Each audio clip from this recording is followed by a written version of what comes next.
Hello everyone, welcome again to my channel. तो आज हम एनसीईआरटी क्लास 4th के ईवीएस के चैप्टर नंबर 19 को पढ़ेंगे, जिसका नाम है जड़ों का जाल। तो चलिए देखते हैं इस चैप्टर में क्या है। यदि मैं कोई वीडियो बनाती हूँ और पढ़ाती हूँ तो आप प्लीज़ उस वीडियो को पूरा देखा करें, तभी आपको बेनिफिट होगा, तभी उसका कोई फ़ायदा आपको मिलेगा। और मैं सोचती हूँ कि हर एक पॉइंट को कवर किया जाए, क्योंकि क्वेश्चन कहीं से भी बन सकता है। यदि आप सीटेट की प्रिपरेशन कर रहे हैं तो वो क्वेश्चन कहीं से भी बन सकता है। एक समझ बनानी होती है किसी भी चैप्टर को लेकर के, और उसी समझ के बेसिस पर जो क्वेश्चन है वो बन जाता है। अब ये इसमें पूरे एनसीईआरटी में क्वेश्चंस ज़्यादा दिए होते हैं, एक्टिविटी ज़्यादा दी होती है। तो वो इसलिए दी होती है कि बच्चों को किस टाइप की एक्टिविटी करवानी है। तो इससे आपको, यदि आप उस चीज़ को पढ़ेंगे या उस क्वेश्चन को पढ़ेंगे, तो आपको ये रियलाइज़ होगा कि कैसे क्वेश्चंस बच्चों को करने हैं हमें। शिक्षक बिंदु जितने होते हैं वो सारे इम्पॉर्टेंट होते हैं, एक भी शिक्षक बिंदु नहीं छोड़ना चाहिए। उसके अलावा भी बहुत सारी चीज़ें होती हैं जो इस चैप्टर या किसी भी चैप्टर में इम्पॉर्टेंट होती है। तो इसलिए मैं सोचती हूँ कि एक बार पूरी बुक को हम रीडिंग कर लें, और उसके बाद हम अलग से मैं वीडियो बनाऊंगी जिसमें सिर्फ़ और सिर्फ जो वेरी इंपॉर्टेंट चीज़ें हैं उसको हाईलाइट कर करके हम पढ़ेंगे। तो यदि आप पढ़ रहे हैं इस चैप्टर को इस वीडियो से, तो आप प्लीज़ पूरा लास्ट तक देखें। तो चलिए देखते हैं क्या है इस चैप्टर में। अब्दुल के बारे में है, और जैसा कि इस चैप्टर का नाम है जड़ों का जाल, यानी कि इस चैप्टर में ऐसा दिखाया गया है कि कुछ जड़ बहुत स्ट्रॉन्ग होते हैं, कुछ जड़ जो होते हैं वो वीक होते हैं। यानी कि जड़ों के, अभी तो बच्चों को हम क्लास 4 में जड़ों के प्रकार के बारे में तो नहीं बता सकते हैं, लेकिन एक उनकी समझ बन जाए कि कुछ पौधों को वो जब उखाड़ते हैं या निकालते हैं तो वो आसानी से नहीं निकल पाता है, ऐसा क्यों होता है। और कुछ पौधे ऐसे होते हैं जो बहुत आसानी से निकल जाते हैं। तो अलग अलग तरह के जो जड़ होते हैं उन्हीं के बारे में है, लेकिन उस चीज़ को यहाँ पर बताया नहीं गया है कि अलग अलग तरह के कौन कौन से जड़ होते हैं। बस ये है कि कुछ बहुत स्ट्रॉन्ग होते हैं और कुछ बहुत हल्के होते हैं, ताकि ये जब क्लास 6 में जाएं और जब साइंस अलग हो ईवीएस के पार्ट से, तो उसको ये आसानी से पढ़ पाएँ। तो देखते हैं अब्दुल क्या कहता है। अब्दुल छुट्टी के दिन बगीचे की देखभाल में अपने अब्बू की मदद करने गया। अब्बू आज मटर की क्यारियों में ये सूखे पत्ते और जंगली घास निकाल कर एक जगह जमा कर रहे थे। अब्दुल भी पास की एक क्यारी में से घास खींचने लगा। वह घास के पौधे को आसानी से नहीं खींच पा रहा था। 2-3 घास के पौधे खींचते ही उसके हाथ लाल हो गए। खींचने के चक्कर में बेल के सहारे के लिए जो डंडी लगी थी गिर गई, और तो और मटर की नाजुक बेल भी टूट गई। अब्बू ने कहा, तुम घास के पौधे क्यों खींच रहे हो? घास की जड़ें बहुत मजबूत होती हैं, तुम्हें इन्हें खोद कर निकालना पड़ेगा। अब्दुल ने खुरपी से कुछ घास के पौधों को उखाड़ना चाहा, पर मुश्किल था। उसने देखा कि घास का पौधा जितना बड़ा ज़मीन के ऊपर था, उससे कहीं ज़्यादा ज़मीन के नीचे फैला हुआ था। तो यहाँ पर ये जो घास का पौधा है वो बहुत ही स्ट्रॉन्ग है, वहीं पर जो मटर की बेल है वो बहुत नाजुक है। तो ऐसा कैसे हो गया? तो यहाँ पे क्वेश्चन दिया है कि घास का छोटा सा पौधा भी आसानी से क्यों नहीं निकल पाया, जबकि मटर की बेल के सहारे से लगी डंडी एक झटके में गिर गई। क्या सभी पौधों की जड़ें होती हैं? अपने आसपास कुछ पेड़ पौधे देखो, अंदाज़ा लगाओ इनकी जड़ें कितनी गहरी होंगी। तो जड़ों की गहराई के बारे में यहाँ पर प्रश्न है। 3 दिन बाद अब्दुल ने देखा कि मटर के पौधे का टूटा हुआ एक हिस्सा सूख गया था। चित्र को देखो, अंदाज़ा लगाओ पौधे का कौन सा हिस्सा सूख गया होगा, क्यों? तो देखिए यहाँ पर जो टूटी हुई मटर है उसको दिखाया गया है। तो इसकी जो बेल है वो सूख गई है, क्योंकि जड़ से ये निकल गई है, और अब तो इसे वो सारे न्यूट्रिएंट, वो सब चीज़ें नहीं मिल रही हैं, जिसकी वजह से वो हरी भरी रहेगी। उसके बाद हम देखते हैं, अब्दुल को याद आया कि सलाद के लिए कुछ मूलियाँ निकालनी हैं। अब्दुल मूलियाँ उखाड़ने लगा। उसने सोचा, क्या ये भी जड़ें हैं? अभी अब्दुल ने कुछ ही मूलियाँ उखाड़ी थीं कि बहुत तेज आंधी बारिश होने लगी। उन्होंने मूलियों को उठाया और घर की ओर भागे। वे अभी घर पहुँचे ही थे कि अचानक आंगन में खड़ी नीम की पेड़ की टहनी टूटकर गिर गई। अब्बू बाल बाल बचे। वे दोनों अम्मा के साथ चाय पीने बैठ गए। अब्बू बोले, पौधे सूख जा रहे हैं, अब बारिश हो गई है, सो हमें पौधों को पानी देने की ज़रूरत नहीं है। यानी कि पहले पौधे सूख जा रहे थे, अब बारिश हो रही है तो अब पानी देने की ज़रूरत नहीं है, अब पौधे फिर हरे भरे हो जाएंगे। अब हम आराम से बैठकर लूडो खेल सकते हैं। तुम क्या सोचते हो कि तेज आंधी के बावजूद नीम का पेड़ क्यों नहीं गिरा? मुरझाए हुए पौधों को पानी देने से उनकी पत्तियां फिर से हरी हो जाती हैं। कैसे? तुम्हें क्या लगता है कि क्या सभी पौधों को पानी चाहिए? तुम्हारे आसपास किन पौधों को नियमित रूप से पानी देने की ज़रूरत है? तो ये बच्चों से वही सारे प्रश्न किए गए हैं जैसे कि ऊपर जो हमने पैराग्राफ पढ़ा उसमें क्या क्या हुआ अब्दुल के साथ, कि उसने जो पौधा उखाड़ा या फिर घास उखाड़ा उसकी जड़ें मजबूत थी, और मटर जो था अपने मन से वो उखड़ गया तो वो सूख गया। तो और उसके पापा ने भी बोला, उसके अब्बू ने बोला कि अब हमें पौधों को पानी देने की ज़रूरत नहीं है, बारिश आ रही है तो पौधों को जब नियमित रूप से पानी दिया जाएगा तो वो सूखेंगे नहीं। और कुछ पौधे ऐसे होते हैं जिनको नियमित पानी ना देने पर भी वो हरे भरे रहते हैं। तो ऐसे जो पेड़ पौधे आसपास हैं उनको बच्चे ऑब्ज़र्व करेंगे। यदि विद्यालय में भी हैं तो विद्यालय में उन पेड़ पौधों को दिखाया जा सकता है और बच्चों से ही बहुत सारी प्लांटिंग करवाई जा सकती है और पानी देने के लिए पौधों को कैसे पानी देना चाहिए, सारी चीज़ें उन्हें सिखाई जा सकती हैं। फिर यहाँ पर दिया है, नीचे दिए गए चित्र को देखो, बताओ, पता लगाओ कि इनमें कौन सी सब्जियाँ पौधों की जड़ें हैं। तो यहाँ पर बच्चों को पौधों की मतलब जड़ों के बारे में कॉन्सेप्ट बनाने के लिए दिया है। चैप्टर का नाम भी है जड़ों की जाल। तो यहाँ पर बहुत सारे ऐसी जड़ें होती हैं जिन्हें हम खाते हैं, उन्हीं के बारे में यहाँ पर दिया है। तो यहाँ पर जो चित्र दिया गया है उसमें ये बताना है कि कौन से ऐसे सब्जियां हैं, कौन सी ऐसी सब्जियों के पौधे हैं जो जड़ हैं, यानी कि जिनको उखाड़ा जाता है ज़मीन के अंदर से। जैसे कि उस वक्त अब्दुल घर जाते समय मूलियाँ उखाड़ रहा था, तब उसे हैरानी हुई ये जान कर के कि मूली भी जड़ होती है। यहाँ पे ये प्रश्न दिया है कि अब्दुल को यह सोचकर आश्चर्य हुआ, क्या मूली भी जड़ है, क्यों? तो अब्दुल ने मूली को ज़मीन से उखाड़ा और बहुत सारे ऐसे खाने की सब्जियां होती हैं या फल होते हैं जो ज़मीन के अंदर होते हैं और इस वजह से वो जड़ होते हैं और उन्हें खाया जाता है। जैसे कि यहाँ पर गाजर है, मूली है, शकरकंद है और ये गांठ वाली गोभी है जो ज़मीन के अंदर होती है और इसे ज़मीन के अंदर से निकाला जाता है। ऐसे ही ऊपर यहाँ पर कुछ प्रश्न दिए गए थे कि तुम क्या सोचते हो कि तेज आंधी के बावजूद नीम का पेड़ क्यों नहीं गिरा? तो ऐसे प्रश्न तो हम बच्चों से करेंगे, बच्चों के अनुभव जानेंगे, लेकिन उनके आंसर्स भी आगे यदि हमें देने हैं तो हम ये बता सकते हैं कि जो नीम के पौधे होते हैं, पेड़ होते हैं, वो ज़मीन के अंदर उनकी जो जड़ें होती हैं वो बहुत ज़्यादा लंबी, बहुत नीचे तक गई होती हैं और मिट्टी को मजबूती से पकड़ी होती हैं। जितना ऊपर बड़ा पेड़ दिख रहा है उससे भी ज़्यादा नीचे गहराई तक उसकी जड़ें गई होती हैं और ज़मीन को की मिट्टियों को वो मजबूती से पकड़े रहती हैं, इसलिए वे नहीं गिरती हैं। मुरझाए हुए पौधों को पानी देने से उनकी पत्तियां फिर से हरी हो जाती हैं। कैसे?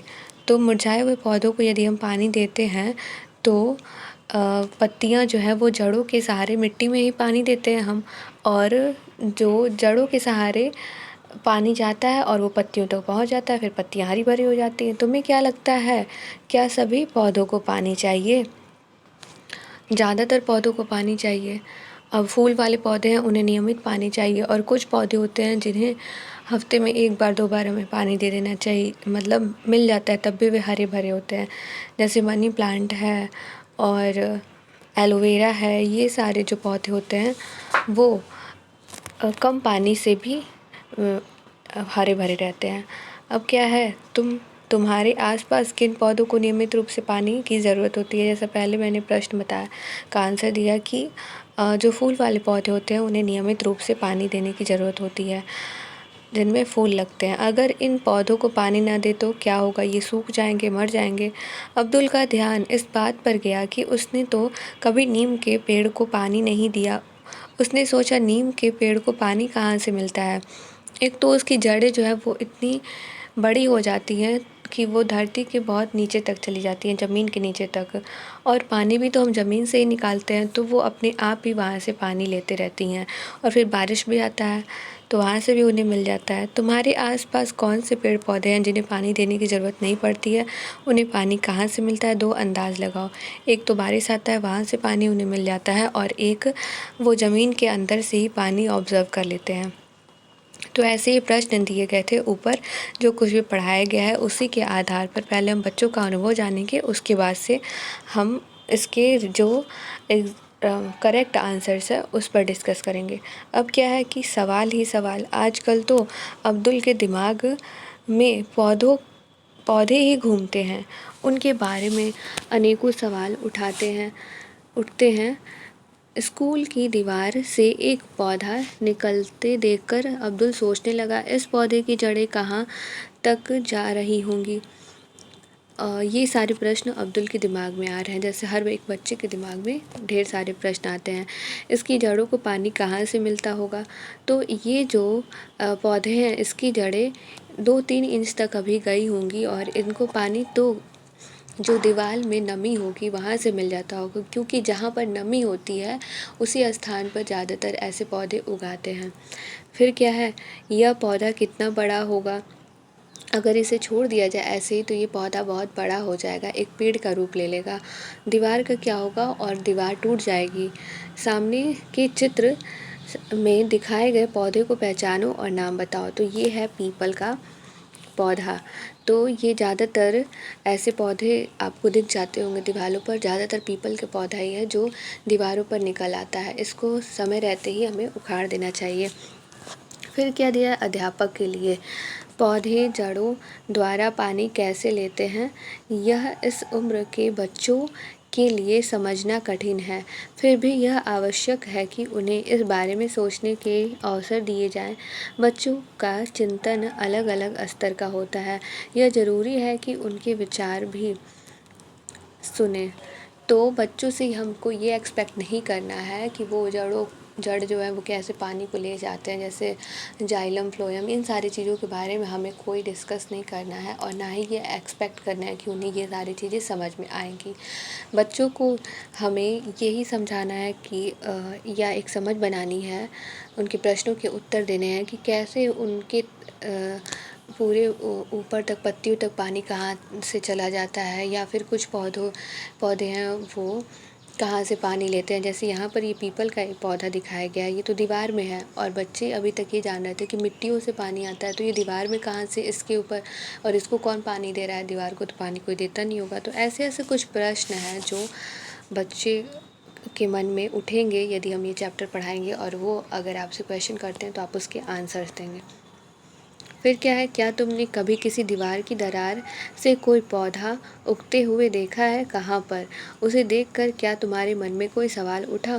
कुछ प्रश्न बताओ, अपने बड़ों से उनके उत्तर पता करो। उस पौधे का नाम पता करो जिसे तुमने देखा। तो जैसा ऊपर यहाँ पर पीपल का पौधा दिखाया गया था, वैसे ही ज़्यादातर तो पीपल के पौधे दिखते हैं, और भी कुछ कुछ पौधे होते हैं जो दीवार से उगाते हैं। तो बच्चों को यदि हम इस पर डिस्कस करेंगे तो वो जाएंगे और ऑब्ज़र्व करेंगे कि उनके आसपास या फिर विद्यालय में ही किसी दीवार पे तो कोई पौधा नहीं निकल आया है, तो उसको भी देखेंगे। अब्दुल ने देखा कि रास्ते में एक बहुत बड़ा पेड़ गिरा हुआ था। उस पेड़ की कुछ टूटी हुई जड़ें भी दिखाई दी। उसे अपने घर की नीम के पेड़ की याद आ गई। उसने सोचा, क्या इतने बड़े पेड़ को किसी ने उखाड़ा होगा या यह अपने आप गिर गया? यह पेड़ कितना पुराना होगा? चित्र में देखो कैसे पेड़ के चारों तरफ की ज़मीन सीमेंट से पक्की की गई है। इसे बारिश का पानी कैसे मिलेगा? तो आप देखिए ये रहा वो चित्र, इसके चारों तरफ सीमेंट से पक्की कर दी गई है, थोड़ा सा भाग जो है वो छोड़ा गया है। तो आई थिंक यहाँ से बारिश का पानी मिल सकता है। और फिर ये जड़ें हैं, तो जब मिट्टी पानी को ऑब्जर्व करेगी कहीं ना कहीं से, तो जड़ें भी उतनी स्ट्रॉन्ग होंगी और उतनी नीचे तक गई होंगी, तो वो मिट्टी से ही पानी ले लेता होगा। फिर वैसे ही यहाँ पर भी कुछ प्रश्न दिए गए हैं। फिर यहाँ पे हम देखते हैं, अरे जड़ें ऐसी भी, और सुनो एक मज़ेदार बात, बरगद के पेड़ की लटकन फिर जिस पर अब्दुल और तुम्हारे जैसे बच्चे झूला झूलते हैं, असल में इसकी जड़ें हैं, वे टहनियों से निकलती हैं और बढ़ते बढ़ते ज़मीन के अंदर चली जाती हैं। ये मजबूत खम्भों की तरह पेड़ को सहारा देती हैं। दूसरे पेड़ों की तरह ज़मीन के अंदर भी बरगद की जड़ें होती हैं। तो यहाँ पर आप देखो ये हैं बरगद की टहनियों से लटकी हुई ये जड़ें, और इन पर बच्चे जो हैं वो खेलते हैं। क्या तुमने कभी ऐसा कोई ऐसा पेड़ देखा है जिसकी जड़ें टहनियों से लटकती हों? तो ये पेड़ है। क्या आपने देखा है? अगर विद्यालय में ऐसा है तो बच्चों को ले जा कर के दिखाएं, क्योंकि बहुत सारे विद्यालय में ऐसे पेड़ होते हैं, या फिर अगल बगल है तो वहाँ पर आप ले जा कर के बच्चों को भ्रमण करा सकते हैं, दिखा सकते हैं। फिर है पेड़ काटने के खिलाफ कानून। सड़क पर बिजली के खंभे के पास एक इतना लंबा घना पेड़ था कि बल्ब की रोशनी भी नहीं जा रही थी, इसलिए लोगों को उसकी छटाई की ज़रूरत हुई। ऐसा करने के लिए भी लोगों को इलाके के सरकारी दफ्तर से लिखित मंजूरी लेनी पड़ी। तो यहाँ पर पेड़ को काटना मना है, और इसके लिए लोगों को सरकारी सरकारी दफ्तरों से गुजरना पड़ता है। इसके बारे में यहाँ पर बताया गया है। अब यहाँ पर एक एक्टिविटी दिया है, आओ करें। इसमें क्या करना है कि बच्चों को एक कांच का चौड़े मुंह वाली बोतल लेनी है, कांच का गिलास या फिर चौड़े मुंह वाला बोतल लेना है। फिर रुई लेना है, रबर बैंड या धागा लेना है, कुछ दाने जैसे साबुत मूंग के, गेहूं के, बाजरा, सरसों, चना या राजमा के कुछ दाने लेने हैं, और उन्हें अब यह प्रयोग करना है। हर समूह अलग अलग, यानी अलग अलग समूह बच जाएगा। एक तरह के 5 से 6 बीजों को एक कटोरी पानी में रात भर भिगो दो, यानी एक तरह के, जैसे कि राजमा है उसको अलग कटोरी में 5 से 6 बीजें, गेहूं है उसको अलग कटोरी में 5 से 6 बीजें भिगो देनी है। एक कांच का गिलास या फिर चौड़े मुंह वाली बोतल लो, उसमें मुंह पर रुई की एक तह गीली करके रखो, इसे रबड़ बैंड या धागे से बांध दो। रबड़ बैंड या धागे से बांध देना है और भीगे हुए इन बीजों को गीली रुई पर रखना है। फिर ध्यान रखें कि रुई गीली रहे। इसे 10-12 दिन तक रोज देखो, क्या बीजों में से कुछ निकलता हुआ दिखाई दे रहा है। पौधा चौथे या 8वें दिन कैसा दिखता है, इसका चित्र बनाओ। तो यही चीज़ें यहाँ पर करनी है कि एक रुई मतलब जो गीली है उस पर बीजों को रखना है, और वहाँ पर जब बीज उगेगा तो वो कितना बड़ा हुआ है और कितने दिन में, इसके पहले वो कैसा दिखता था, 4 दिन में कैसा दिखा और 8 दिन में कैसा दिखा, उसका चित्र बनाना है। उसी से जुड़े हुए कुछ प्रश्न हैं, जो भी प्रश्न हैं उनके आंसर्स अपने अनुभव के अनुसार देने हैं। फिर क्या है कि क्या तुम जानते हो ऑस्ट्रेलिया में एक पेड़ पाया जाता है जिसका नाम है रेगिस्तानी ओक। तो ये पॉइंट इम्पॉर्टेंट है। उसकी ऊंचाई तुम्हारी क्लास की दीवार के लगभग होती है और पत्तियां बहुत ही कम। अंदाज़ा लगाओ इसकी जड़ें ज़मीन में कितनी गहरी जाती होंगी। सोचो यदि ऐसे 30 पेड़ ज़मीन पर लाइन से लेटा दिए जाएं, उस लंबाई तक ज़मीन में गहरी जब तक कि उन्हें पानी न मिल जाए। मतलब इतनी गहरी ये जाती हैं इनकी जड़ें, जैसे कि 30 ऐसे ऐसे पेड़ों को यदि हम लाइन से रख दें तो उतनी गहराई तक इनकी जड़ें जाती हैं। और वहाँ पर जब तक उन्हें पानी न मिल जाए, पानी की तलाश में जड़ें जाती हैं, और जब जहाँ पर पानी मिलता है वहाँ से वहाँ तक ये जाती हैं। जैसे कि नल यदि गाड़ा जाता है या नल लगाया जाता है अगर किसी के यहाँ, जो हैंड पंप होता है, तो उसके लिए भी तो नीचे बहुत ज़्यादा होल किया जाता है, उसमें पाइप को डाला जाता है और ऊपर से प्रेशर बना कर के पानी को खींचा जाता है, मतलब खींचा जाता है, ऊपर की तरफ लाया जाता है, या फिर मोटर से ये चीज़ें होती हैं। वैसे ही सेम पेड़ का भी प्रोसेस है, उसकी जो जड़ें होती हैं वो बहुत नीचे तक जाती हैं ज़मीन में, जहाँ पर उन्हें पानी मिलता है वहाँ से वे पानी लेने लगती हैं। उस लंबाई तक ज़मीन में गहरी जाती हैं इस पेड़ की जड़ें, जब तक कि पानी तक न पहुंच जाए। यह पानी पेड़ के तने में जमा होता रहता है। इस उस इलाके में रहने वाले लोग यह बात जानते थे। जब कभी इस इलाके में पानी नहीं होता तो वहाँ के लोग इसके तने के अंदर पतला पाइप डालकर पानी निकाल लेते थे।